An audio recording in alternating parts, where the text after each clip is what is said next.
There's things beyond research and academia, and time should be dedicated to those things too.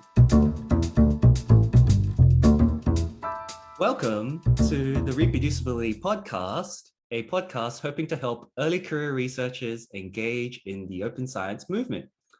I'm Will Nyam, postdoc at the University of Chicago, residing and working on the unceded lands of the Kickapoo, Peoria, Miami, and Potawatomi nations. And today I'm joined by Sarah. It's been a while since we recorded together. It's really nice to be able to have a chat again. Yeah. So I'm coming to you today from Lincoln, and where I'm an immigrant on the land of the people who colonized the land that I've called home for most of my life, which is so-called Canada. I hear you're going to go to SIP soon. Are you excited about that? I am so excited. It's my favorite conference, and I'm very much looking forward to going in person again. Yeah. Are you the type to want people to come and say hi to you that may know you from this podcast? Yeah, that'd be cool, actually, because I feel like we just make it like it goes out into the void. I don't know who actually listens. Yeah. So it'd be really nice, to meet some listeners. Yeah, so if you're also at SIPS, I think this episode will come out before then. If you're, it will. If you're at SIPS and you're listening to this podcast, go say hi to Sarah. Go find her. Find me. Look for yellow hair. So this episode, we're talking about academic labor, specifically invisible and unrewarded work. And that's quite a heavy topic. So just to get people ready to digest it, we're going to start with our little appetizer, which is this paper by Hössler, just recently published in the Journal of Trial and Error, called The Invisible Workload of Open Research. That's a great journal name.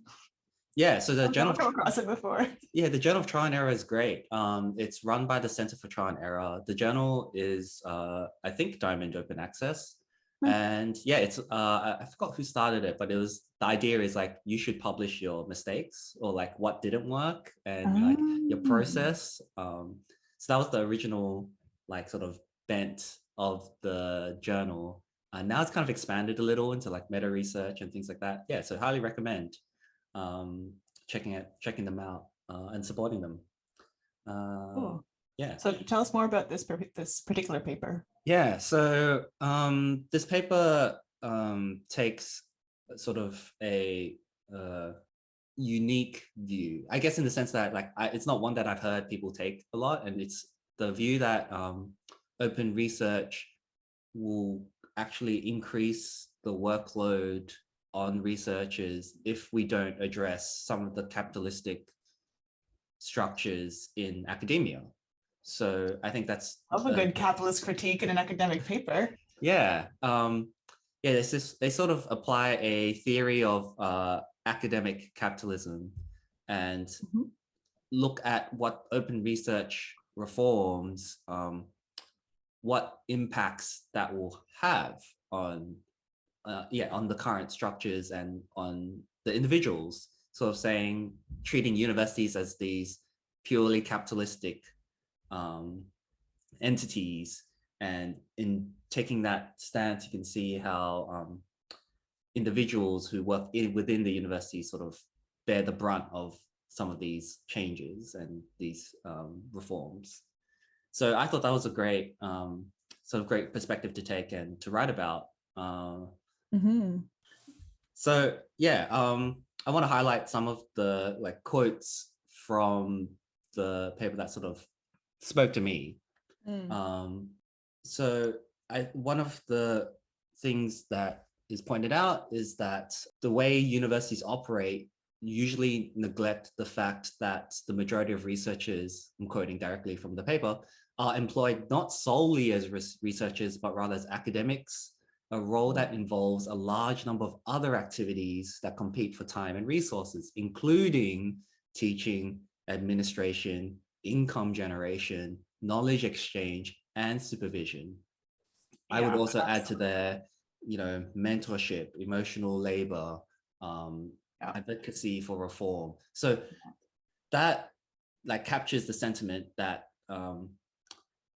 in assessing researchers and evaluating researchers, universities usually don't look at those activities and sort of evaluate researchers on just their research outputs, which is a section of the responsibilities that an academic has.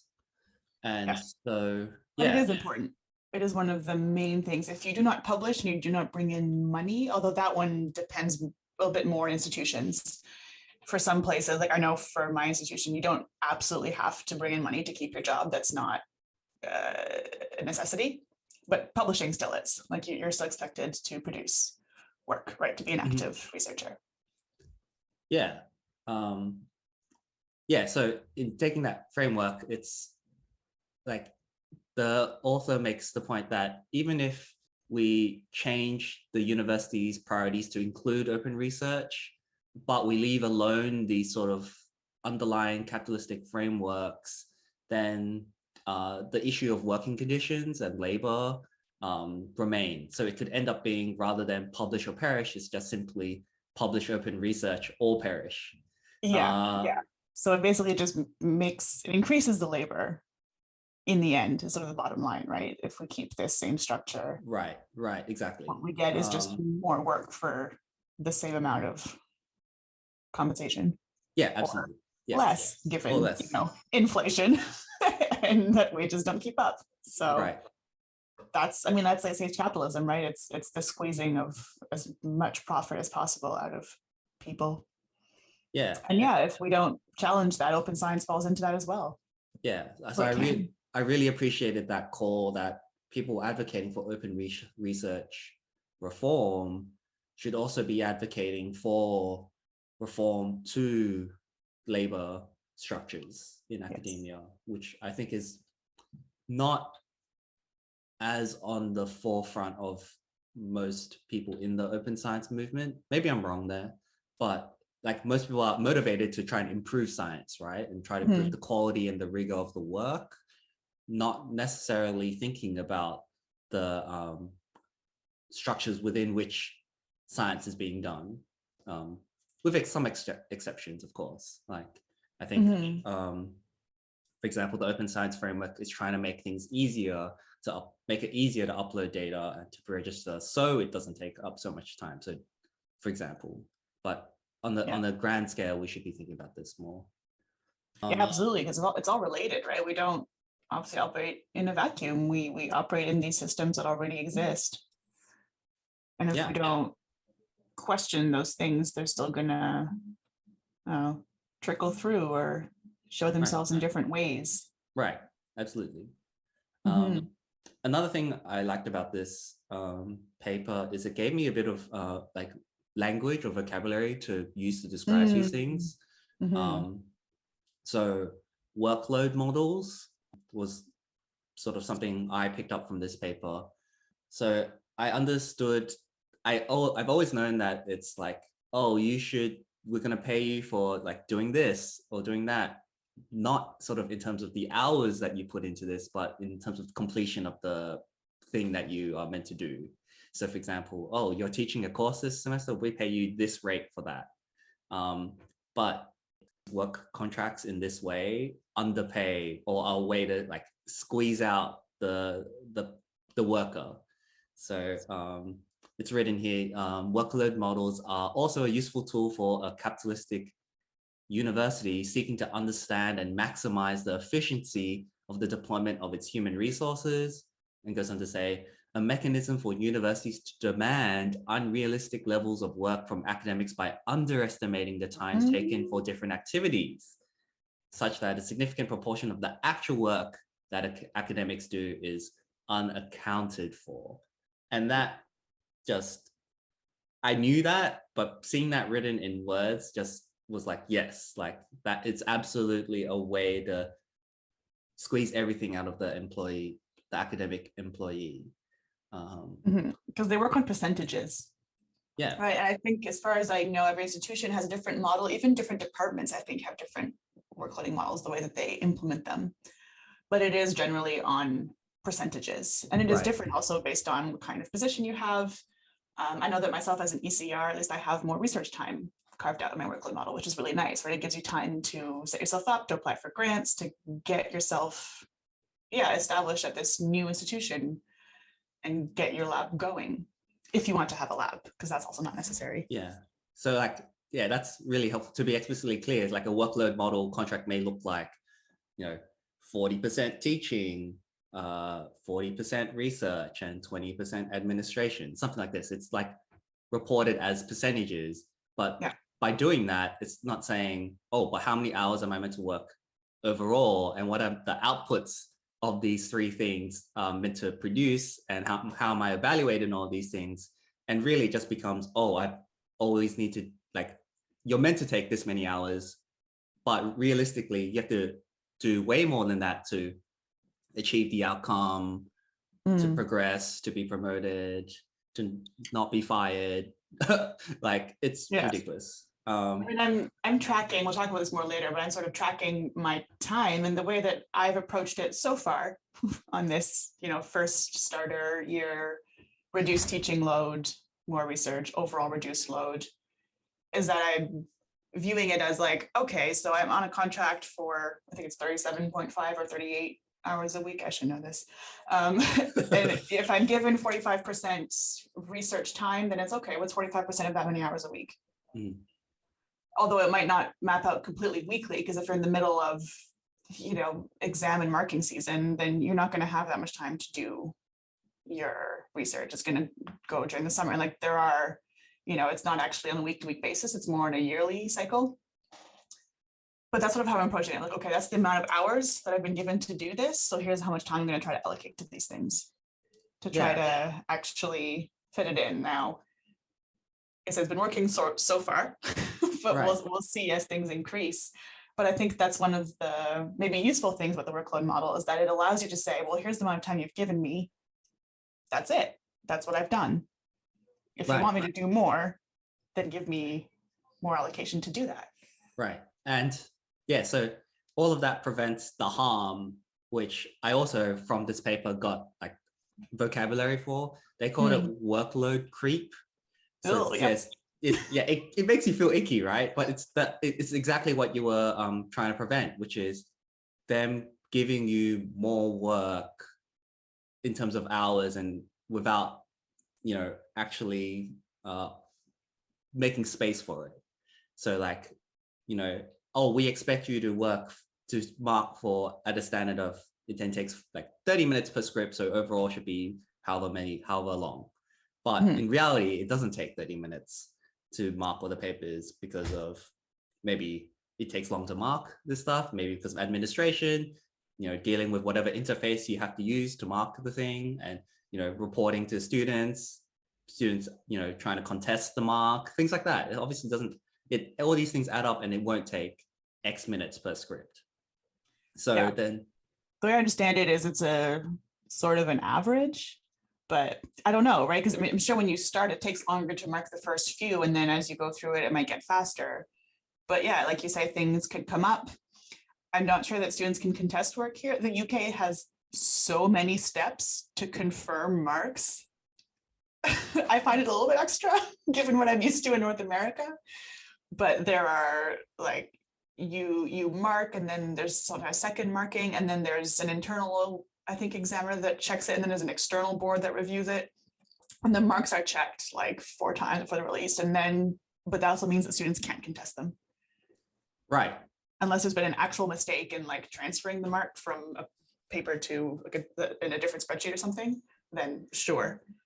But that sort of ensures that, I guess, once the mark is done, it's done. Yeah, right. So I would like to add another term to this sort of workload creep, which is wage theft. Like, to me, it's the employer not paying the employee for the work they've done. So wage theft. And we'll talk about this a little bit later, but I think being mindful of this happening is a good way of navigating these kind of situations. So in the paper, again, it's kind of like what you were thinking about and just mentioning, some advice to early career academics from the paper is to say no to requests, which is not always possible. But I thought this framing was really interesting. It was to ask the manager, what would you like me to stop doing? So the implication is you're already full up, you're already maximized on your workload. So if you're asked to do something new, like it has to come at a cost to, like, you're telling your manager, look, I'm already at my maximized workload. You've got to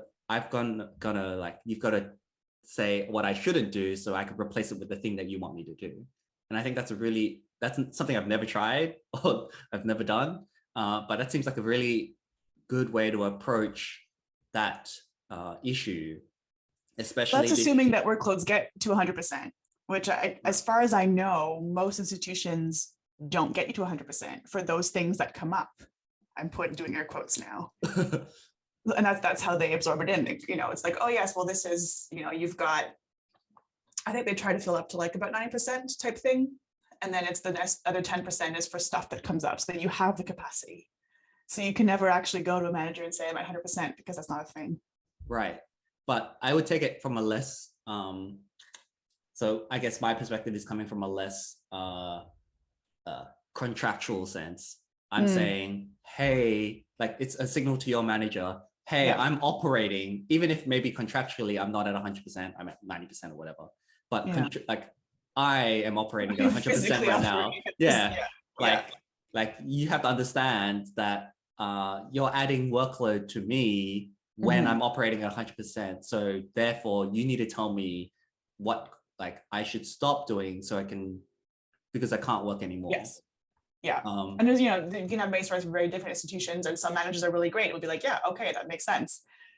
And then at other places, you might not be so lucky. So it's not actually uniform, which is unfortunate. But we can, we'll talk about that a little bit later, about how one may navigate that and maybe tips on how to deal with that. So we've got some new vocabulary now, which is really nice. So we're talking about workload models, we've got workload creep. And what was the last one? Just sort of like how open research reform. Yeah. Oh, this is not a vocabulary, but how open research reform may induce additional workloads to researchers. So we also need reform of academic labor structures such that doesn't happen, as well as ensure open research reforms actually are easy to implement, like always lower the barriers when we can, in terms of not just like knowledge to implement, but also time and effort it takes to do the thing, i.e. to upload data, to upload code or to write code. Always be lowering those barriers so that it doesn't end up burdening researchers. And also, as universities should also be mindful that trying to assess and evaluate these things, or trying to mandate these things, is going to incur a cost to many of the researchers, and assessments should be changed accordingly. Maybe it's time to get into it. So that's a pretty big appetizer, but there's still more to talk about. So let's keep on chatting in the main course. Yeah. What I would like to chat about a bit more is, so one of the assumptions in this paper is whether open research reforms necessarily will incur a cost. Let's say it will always add on. And to me, I was thinking throughout, like, yes, but there are ways where you could imagine at the time being reallocated instead, or actually saved. So for example, let's take a registered report account. To me, getting review in the first stage is simply just shifting that time taken in the later stage when you're responding to reviews. It's just moving that time to early in the process. And it's probably going to be saving you time, especially in the case where there's a confound in your research, or the reviewer requests another experiment to add to the study or something like this. You get that feedback way earlier, and so can probably address that, in a more timely manner, such that it saves you time in the long run. I think it's also more useful, because even like I was just saying earlier, I'm reviewing a paper now, and it's really good, but I can't make any comments on the structure of what they did because it's done already. Right. I'm not going to bother thinking about what they could have done differently because it doesn't matter. Right. Like, all I'm doing is trying to say, okay, how can we make this clearer? How can we make this like a stronger paper? That's all I can do. And that's all I mean, that's a nicer job than trying to tear someone down. That's not what I'm trying, there's no fun. And I don't think the point of reviewing. But anyways, yeah, the point being, and as a person who publishes as well, I would much rather get feedback before I do the study than afterwards, and someone saying, well, you should have done it this way. And I'm like, okay, cool, we're not going to do it again. So right. what am I going to do about it? Like, can we please see the value in what I've done, not like tell me what I did was invalid because of something that you think, therefore I need to do more to like address that. Like, I don't know, that change in perspective is kind of important. Yeah, so I really like that sort of format. And yeah, like you said, I don't think it necessarily maybe reduces labor, but it moves the timeline around. Right.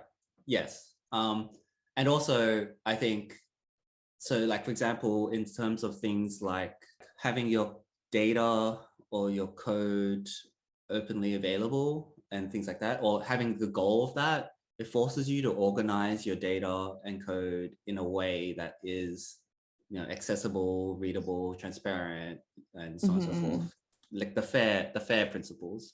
Yeah. Yeah, you think about all these things beforehand, so everything is already organized and ready to go, basically. Right. And I think the benefit of that is actually to the researcher mostly, because they save time because oftentimes let's say you submit your paper to your manuscript to the journal, you're not thinking about that for however long it takes for the reviews to come back, let's say 2 months.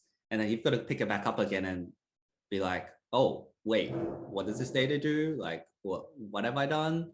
How have I organized things? So I think that's a time save for the researcher, actually, to think about their process in an open and transparent manner.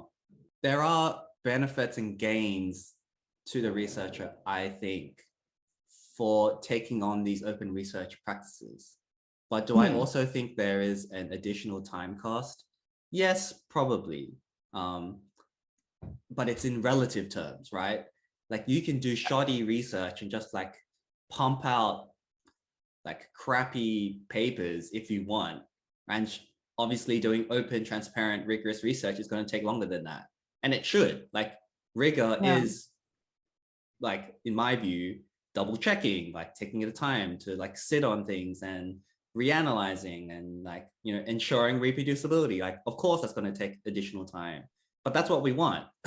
We want science to be the whole process, right? Yeah, we want science to have a bit more rigor to it and to think about that a bit more. So yes, science is so almost like I'm like, yeah, researchers should incur more of a cost.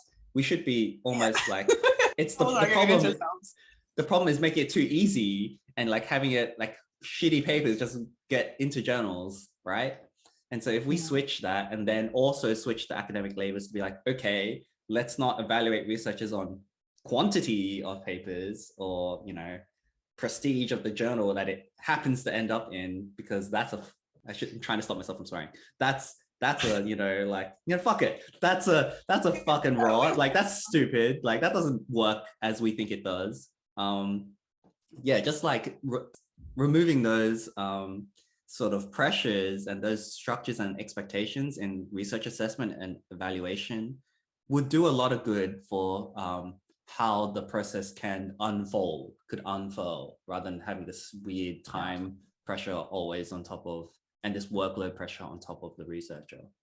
Yeah. At the same time, a couple of things that come to mind is, because we talk about this also in our feminist ways of doing manuscript that we're working on, that we should be evaluated on quality instead of quantity. But quality according to who? Like, who's dictating what makes a good paper? Right? Because we're talking about citation and this idea that, we have this disproportionate citation of white men in academia and the literature. And the argument is like, well, we shouldn't just be citing that. We should be citing papers for their quality. But the reason that citation is typically a proxy for quality is that people in a meritocracy would be citing papers that are good. But we know that that's not the case. That is definitely not the case. So how are we actually measuring quality, and who gets to say Right. right? Because peer review, as we know, also has its issues because it depends who's reviewing. It depends on what their version of quality is. Yeah. So I think it's it's an open question. I don't think we have an answer, but it's something that, yeah, it just sort of came to mind. But Yeah. also in talking about data and have it organized and open, and that's useful for you as a researcher for sure. But I'm reading a book called Data Feminism, and it's just available for free online. And in this last chapter, they're talking about, they link clean data and tidying, specifically also citing the tidyverse package. Great. To eugenics, because that's where statistics came from. And this idea of tidying things, of cleaning them up, of cutting out the outliers, making it all pretty, making it all nice. That's grounded in eugenics. That doesn't mean all stats are eugenics, that's not what they're saying. But that history is there. So it's not completely detached. So what happens when we clean data? What's being left out? What's being left out, but also what's being imposed? What we think should look tidy. Right. Researchers. Also this idea of having strangers in the data set. Right. The reason that we have to organize it so well, or the reason it helps to do that, is so that other people can come in. But we still can't completely convey all of the context. So they tie this to street names, right? They're like, there was no need for street names until strangers started moving around. Right. Because if you live there, it's your community, you know. Yes. The street names are for strangers. And I was just like, whoa, that's so cool. Yeah. And similar for data, right? So you know your data fairly well, presumably. You know the context of which was collected, you know all the details, but what happens when someone else goes in? Right. But this is the goal of open science, right? Of open data, is that someone else can go in. Yeah. But what's the consequence of that? I see that as like a function of transparency, like how transparent, like, yes, the data in themselves may be accessible, but how transparent was the process of getting that data made? Like how do we see how that data was collected and the way it happens, and like contextual things like who did the data collection, where was it, you know, like all those kind of things. Are they accessible to anyone, a stranger who wants to look through the data? I think that's important. Yeah, but also like that other person might have different ideas, might see something different that someone else didn't. And that could be a good thing, or it could be taken out of context and used, I don't know, in some harmful way. Right. Depending on what that data is. I think in like what I do, it's less likely to happen. But in this particular book, they give examples of, you know, what happens when non-binary people become visible, what happens when trans people become visible, and someone can see that data and use it in really nefarious ways. Yeah, it's that the cleaning, and yeah, that's a really good framing for it, because like thinking about it now in terms of inference. It's sort of like,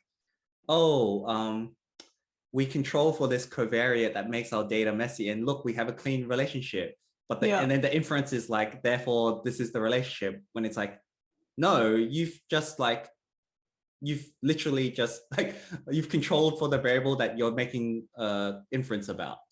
Like I think one paper that I saw recently did something like something along the lines of, we controlled for the amount of exercise that everyone in our sample does, and turns out everyone like expends the same amount of energy, something like this. And it's like, well, yeah, you've taken out the variable of energy expenditure, and then found that everyone's the same. And it's kind of like, yeah, well, okay, so that's a somewhat, you can see the problems with that inference already, but now imagine a more gray situation where the thing you're covariating to tidy the relationship is now something like not really theory driven, or not really agreed upon, or potentially harmful. Then that's not good, right? And it's also just not good inference. So anyways, to tie it back to labor, I guess what that means is that if we do want to make data more fair, and so this whole thing around open science, it does take more work to produce good metadata. And it's something that I don't, like in my experience, isn't really part of the workflow. I know it isn't for me. It's something that in retrospect I have to go, oh, right. Like when I left my lab that I was in as a postdoc, right? I was like, oh, right. And I spent a considerable amount of time writing up metadata for all the data that I was leaving behind, right? Because that belongs to the lab. But if someone else goes to look at it, they got to know what's going on because I produced it. I know what's there, but it's not clear to anybody else, right? How is this data collected? What is this variable? What are the different levels? Where did it come from? Did it come from a questionnaire? Did it come from, right, the EEG? Did it come, where? What is this? There's a series of numbers. What are the condition levels? What is the code for them? All of this stuff. Yeah. But it was something that I did was like, oh, right, shoot, before I go, I gotta do this. Yeah. It's not like part of the workflow, but I mean, it should be, but that's something additional. Yeah, I see. Isn't actually necessary, but that we choose to do if we want to engage with open science. Yeah, back to the point of like reallocation of time. I see pre-registrations kind of doing that. Like, although it's not a real main focus of what pre-registrations does, you could incorporate metadata like that in the pre-registration or the code or the intention at least. And that's part of the way, right? So yeah, there is some reallocation of time and effort there, but you're right, like doing the due diligence of making your data fair and including metadata, including contextual things and qualitative things and so on and so forth, to paint a more transparent picture of the experiment takes effort, for sure. Takes a lot of effort, but I think it's necessary. The problem is, in my eyes, the relativeness to other science, where people can coast by and be rewarded for not doing that, right? So, yeah. I mean, there is talk, right, of shifting towards open science, that there's an impression that fairly soon, in not too distant future, if you don't do open science, like you're not competitive on the job market anymore. That it will become a requirement.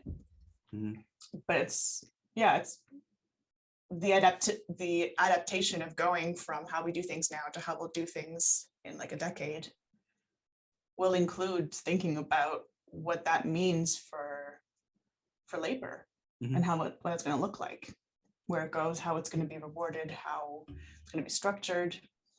What does that mean for our other roles as academics, like I said, with the teaching and everything else? How can it be incorporated into teaching? That's so important, right? Because if it's not incorporated to the curriculum and you want to practice open science and your students that you're supervising don't know anything about it because they're not taught, then all that labor goes on to you to teach your student. Right.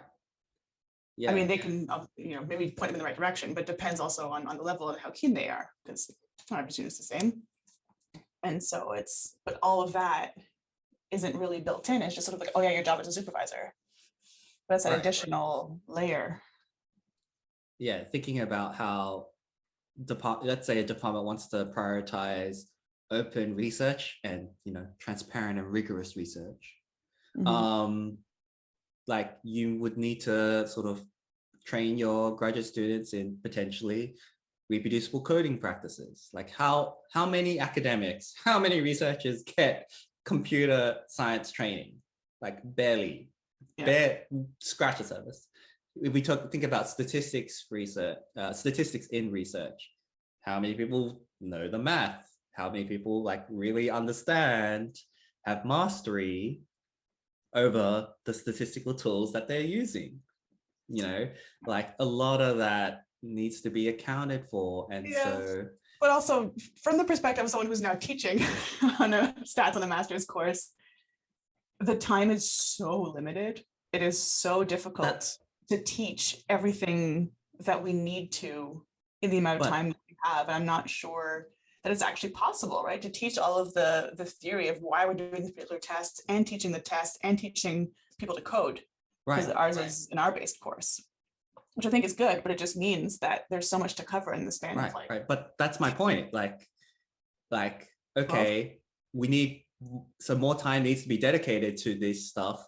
That means more labor and employment is required, and structures need to be changed. So grad school, how their courses are arranged and designed so that they can navigate the new research world, which is open and transparent and better. So like, yeah, it requires thinking about academic labor. You're not gonna, throwing this simply on faculty to achieve this makes no sense. It's a non-starter. Like you've gotta, you've gotta like think about this stuff, which I don't think happens, to be frank. So, and that thereby the workload gets put on the individual researcher to do all this stuff and to fumble their way through learning how open science should be done, or transparent science, or how things should be done, or better done, best practices with different things. Like, yeah, and that's a whole lot of research and effort. Though, you know, reproducibility journal clubs are a way of lessening the workload or sharing that workload between whoever the community, right?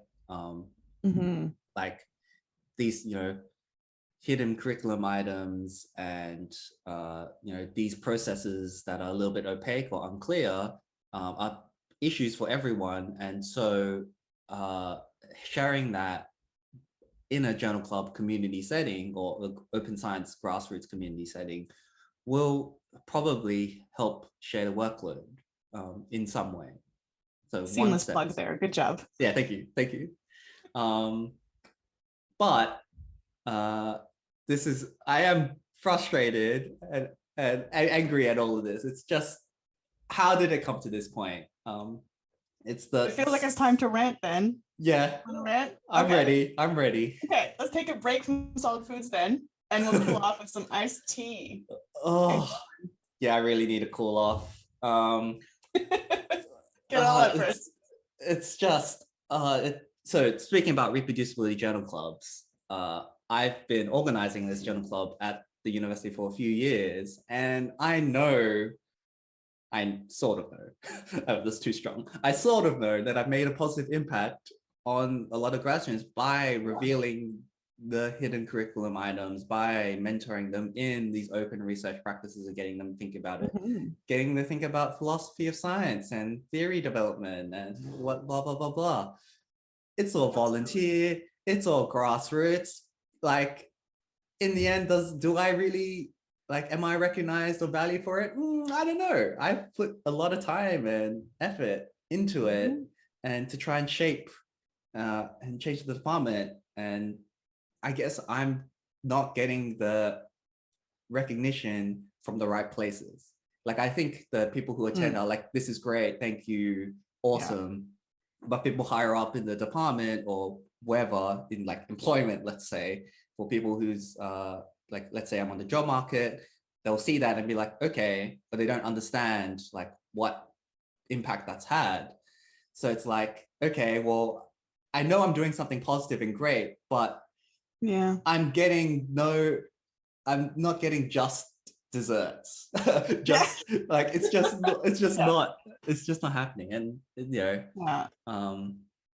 I think this is just one example, but I think generally postdocs this is the way of the postdocs. This is what usually happens to postdocs and other maybe senior grad students, those in that stage where they have that sort of, they've been through the, you know, grad school process and they sort of got wisdom to share, that kind of labor falls on them, like continuing, you know, within lab, continuing the analyses or the techniques or the methods, like training usually gets passed through that way. Yeah, so, and like, I remember, so the last year I attended something by the National Institutes of Health. It was this 2-day workshop called the Catalyzing Communities of Research Rigor Champions. So the NIH, it's definitely worth checking out. They've got this Office of Research and Integrity, I think it was recently started, and they've on this sort of Research Rigor Champion project. Anyway, the point was they invited a lot of people who are in this space from different like sort of different levels, let's say like department level or non-profit level, like their own organization level. And also some of the reproducibility journal club organizers from North America, from the US, which was pretty cool. And I remember asking a question there, and I was petrified. It was like an open mic thing again, and I hated it. But I was like, in all of these discussions, I was like, okay, I'm going to advocate for the early career researchers here. How about some of these reforms, like providing postdocs with or employment who, let's say, don't necessarily want to go down the tenure track faculty route, but still want to work in science, giving them the jobs to help assist or help, you know, the reform movement, right? Try and or implement or train or mentor open research at different institutions. And I remember at the time, the panel was just like, yeah, I think it's great that early career researchers care about this. Like, and I was like, sorry, non-answer. Yeah, and I was like, okay. I think shout out to Shai Silverberg, who followed up my question, was like, no, I think Will's talking about like actual employment opportunities. And then the panel was like, yeah. So I don't know, it's just it's so short-sighted. I don't understand. Like you talk to any postdoc right now, the Nature postdoc surveys, you talk about you talk to any postdoc, they're going to be like, yeah, I want to be in science, I have a lot to give, I'm motivated, I love my research topic. It's just these, you know, the barriers to staying in academia are so great that like I'm being pushed out and looking for other opportunities. At the same time, maybe to counter that a little bit, I don't know when like the order of those episodes are going to come out, but I did talk to two people from the open research team at the University of Oslo. And we were talking actually about how there are a lot of jobs in research that aren't tenure track, and that gives a lot of opportunities. Things like working for the library in research, things like doing, I mean, we have research teams at the college and university levels that help with grant facilitation, that do all of a lot of the admin that goes behind doing these things, to do all the costing, to do all the, and without all that infrastructure, we wouldn't be able to do the research that we do. So I don't know if I would say there are a lot of those jobs, but like that's another option that does exist where you can do research. Now, the open research team at the University of Oslo, I think, is not super common everywhere, that like the library has a team that explicitly does open science for the institution. But like we were saying, we would all love to see that be more common.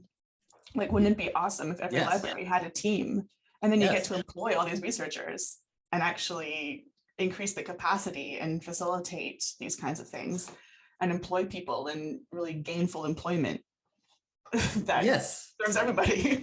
Yeah, that's impactful. Like, that really helps. Yeah, like, you know, I think about this a lot. So like, yes, open science librarians, great. Like I see there's a smattering of them in the United States, and I've met some of them, like reproducibility librarians and things like that. And like, yeah, they're really impactful. They're really helpful. Open access librarians, like getting, like making contracts so that publishers can publish open access, if like by waiving the fees or by with a discount fee or whatever, or like all of that work is really, really helpful. I also think about stats experts or coding experts or, you know, data management experts that can supplement a department and help out whenever they're needed and consulted with. Like, I would have loved to talk to a statistician about like some of the research or the modeling or the experimental design. And I would have loved to get their eyes on it, but those resources and those structures just don't exist typically. I would love peer review to be a paid labor job. Like, you know, in economics, data editors exist. Why isn't that more common? Like, I just, this is so. I mean, would it be nice if peer review, like not a huge fee, but like a fee for your service? Here, can you review? Thank you. Here's $100. It doesn't even have to be a huge amount, but like some acknowledgement that labor has taken place and that you're contributing something critical to the process. At this point, we consider peer review to be absolutely critical. If you don't publish peer review, that doesn't count. Yeah, it's the only quality control we have right now. So it's kind of pretty an important role and responsibility to have. Yeah.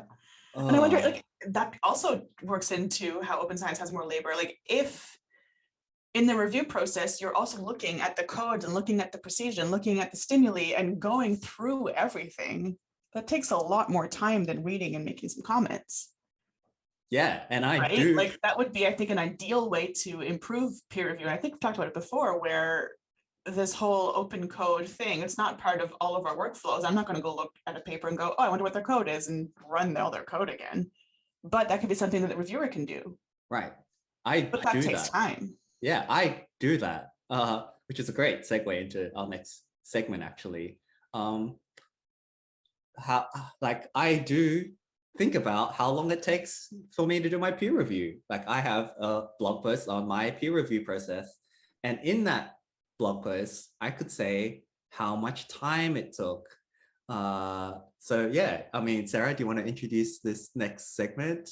Yeah. So let's wash it all down now. I need to relax. Yeah, my blood pressure is a bit too high right now. But, let's have some dessert. Specifically on peer review, I tracked the amount of time it took to do each of the reviews. And we'll talk about this a little bit more, but I do check the data. I do check the code. I request it on the first round of review. If it's not available, I do all of that. And on average, across the, I think 9 or 10 that I tracked the time to do, these are all first round reviews. It took about 10 hours per review, including reading, why do you accept checking 10 reviews? Well, I do like 3 a year. That's also how much I've asked. I'm not asked very much right now. I couldn't complain too much. But... yeah, don't be quiet about that, because you'll just get more review requests. We're not sending on the internet. I get a decent amount, I guess, and so, but I just see it as like service, right? Like, someone should be doing that, and I the ratio that I'm meant to keep is 3 to 1, like 3 reviews for every 1 paper I publish. Yeah, but I do way more than that because I'm me. But I don't know, I have problems with that. But and I have in my review spotted problems or whatever, or had to go through the data, or been hey, I couldn't reproduce this result. Actually, this changes your whole thing because I couldn't reproduce the significant interaction. Like what's up with that? And stuff like that. And so if I did not do that work, I think about how papers could have gotten through, right? And made it through to the end. And that's scary to me. And that's not my way of science. So I kind of it's part of me to have to do this and want to do this. Yeah. But anyway, the reason I was able to figure out it takes about 10 hours on average is because I tracked the time. So I use an online app to track all my labor. It's called Toggle, Toggl, Toggle Track. And it's simply, I was just it's like a timer. I was pressing the time and I was saying what I was doing for however long I was doing. And I have it categorized in some way. I have it categorized by research project, as well as tagged by the thing I'm doing. So data analysis, data collection, or theory, or writing, or whatever. Or even admin, responding to emails, or so on and so forth. And I've got this for reproducibility and so on and so forth. So I've been tracking my time for what I was doing. And one of those categories was peer review. So I could see on average, I was doing 10 hours per review. And I started doing time tracking because I didn't know where my time was going. I had no idea how I was spending my time. And I know you do something similar now. Or you started doing something similar. Yeah, I started with this job. It's something I came across on Twitter. I don't think I kept the tweet, so unfortunately I can't reference the person who talked about it. Shout out to them anyway. Yeah. And it was another fairly new faculty member. Because what I was told several times before I started was just be really, really careful that you don't let teaching gobble up all of your research time, because it's very easy to do. And the advice in this tweet was that she shared her system where she categorizes the time. So similar to what you're doing, but mine's at a bit, I guess, higher level because now it's faculty and not quote unquote just research. So I have research, teaching, service, planning / reflection, and administration as my 5 categories. They each have a color. So every day I will fill in what I did. I haven't kept specific track of exactly what the task is, but I'm starting to do that a little bit more.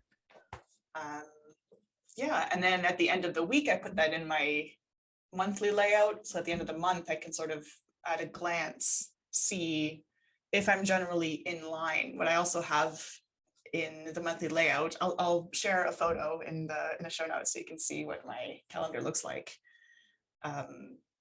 Whatever the percentage is and how many hours that is quote unquote meant to equate to in a week based on my contract. Yeah, really cool. And then so I can keep track. I think that's useful for me to know where my time goes, but also useful as, you know, if we want to advocate for changing workload models or keeping track, you know, if we want evidence to say, here's how long it actually takes to do X, Y, Z, then we have that evidence to provide. Yeah. You know, and the more of us who do that, then the more pressure we can put on our employers, right? Because a few here and there isn't particularly helpful because it's just, you know, one person. But if many of us do this, then it gives us a lot more power. Yes, yes, it's more evidence. Exactly. And yeah, it's really useful. I love evidence, but scientists. It's really useful in those conversations with your employer or your manager. So even for postdocs, grad students or faculty, it's really useful in those conversations with your supervisor because supervisors often don't see the time it takes or the effort in doing something. So let's say broad generalization. Let's say your supervisor doesn't know how to program. I don't know, something like this. And then so you're programming an experiment. They probably don't have a good idea of how long it actually takes to do something. Or if they request another analysis, how long it would take to actually write the code and run it. Like they in their mind expect it to just like drop at a what's that, drop at a tip of a hat? I don't know. But like to be faster, likely more faster because they're wanting the output. They're focused on the output rather than the actual process and how long that took and like so on and so forth. Yeah. And there are times where I've been asked for some things like, well, why did it take you that long? It's like, well, you know, I was writing some code and things just, I had to Google things regularly. It just, they came up. Right. I couldn't have done any faster than I did. It just took this much time, that's all. Or like, I didn't expect to do this. Now I've got to rearrange my data and think about how that works and then write the analysis. And then, yeah, so it's like. It never works the first time. The amount of times I've had to rewrite a lot of code, rerun something, it never ever works the first time. Like I ran an analysis recently for a conference later this summer. And I realized later that I had made a mistake in the code where I was trying to remove, I think it was a participant, but I had used the wrong data set.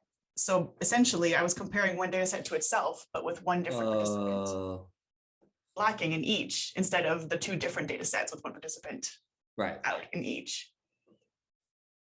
And so, but I had missed it. And the first time I wrote it all up and I was like, okay, this is the results. And I was like, oh shit. And I happened to catch it. Like who else would have known? Right. It's good that you caught it though. You should be. What was wild about it is that when it was the same data set compared to each other, there was a difference, a significant effect of that data set, because that's a variable, live versus in lab. Mm-hmm. But when it was actually the 2 different data sets compared, there was no significant difference between the 2. And I was like, well, that makes me trust p-values a heck of a lot less. Oh, wow. Right? That's like insane. It really illustrates how kind of random this statistical testing can be. Right, you got to be careful about like it spits an output. You got to make sure, right? And that takes time, right? You can't just be like, yep, drop of a hat. Like this is definitely the thing I did, right? Yeah. So anyway, back to the point. Tracking the amount of time it takes to do that, and so it's not just like literally the time taken to write the code. It's also maybe the time Googling or the time reading and thinking about it and so on and so forth. tracking that amount of time and then going to your supervisor being like, hey, like this is how long it took, maybe calibrates them on their expectations, but also allows you to evidence, hey, I have been doing this. It's just like, to you, yeah, it took me forever to generate this output, but that's what it takes. And also in times where tangible output isn't, like physical output isn't produced, like reading, thinking about theory, developing designs, like all that stuff is also then tracked. And you can say, yeah, look, I have nothing to show you, but like, this is what I've spent my time doing. And and then it's like a managing your manager thing as well. Like you can say, hey, this is how I'm spending my time right now across the week. Do you want me to stop doing this and replace it with that? Like, because I'm filling out the whatever. This is how I fill out my 40 hours, let's say. So like, that's like, all of this data is really helpful, calibrates you and what you're doing. Like it calibrates you on how you're spending your time and maybe where certain inefficiencies or where you lose time, for example, or whether you're working beyond your limits and eventually getting to burnout. Like you're like, oh, I'm spending like, why am I spending time like working after dinner, reading something, blah, blah, blah. Like that may help you curb eventual burnout or fatigue and so on and so forth. Yeah, because then you can say, this is how many hours I'm contracted to, this is how many hours I'm working. Right. That's it. That's what I can achieve in this many hours. Right. Look at what I've achieved. Yeah, exactly. Yeah, that's how much time it takes.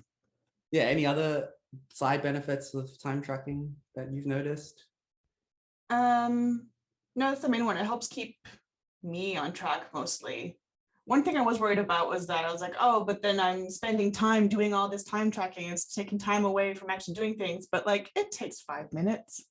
Yeah. At the end of the week to just transfer. It doesn't actually take that long. During the day, I'll sometimes, I'll finish doing something and I'll just do a couple highlight lines. It doesn't take long to actually work in. I was worried about sustaining it, but actually it's been quite easy to sustain doing this. The app I use, Toggle Track, it does all those things automatically. Like it's like a Pomodoro, it's got a Pomodoro timer built in, so you can use that. If you organize it by projects, it can add up the amount of time you spend. It shows you the amount of time per week by category. It's great. And I also want to say, like, I think as long as it takes for you to do it, it's really good reflection. Like it's really helpful internal reflection about what you're doing and how you're spending your time, which is, I mean, life is important. There's things beyond research and academia, and time should be dedicated to those things too, because life is precious. So important. Yeah, I think that's a good place to stop. Do you want to sign? Yeah. Place to end. Yeah. Do you want to sign off? Where can we find you? Where can we search for you? I am mostly on Twitter and TikTok. So Twitter, you can find me at Sarah_Sauvé, on TikTok at Madame YYT, that's MADOMYYT, where I'm documenting my job, basically a daily video on what it's like starting up a feminist music science lab. Yeah, very cool. Very exciting. You can find me on Twitter while I'm stepping back from Twitter gradually. Yeah, so I'm only using Twitter to really advertise. But I'm at Twitter at Will Nyam, and you can also find me on Mastodon at the same thing, Will Nyam at fediscience.org. That's the way you can follow me. And yeah, hope you enjoyed listening to this podcast episode. Reach out, let us know what you thought of this episode. We'd love hearing your comments and feedback. Let us know what topics you want to hear about in future as well. So yeah, come visit me at SIPS. Yeah, come visit Sarah. Go visit Sarah at SIPS. Hi. Yeah, keep doing good work. Bye, everyone. Bye.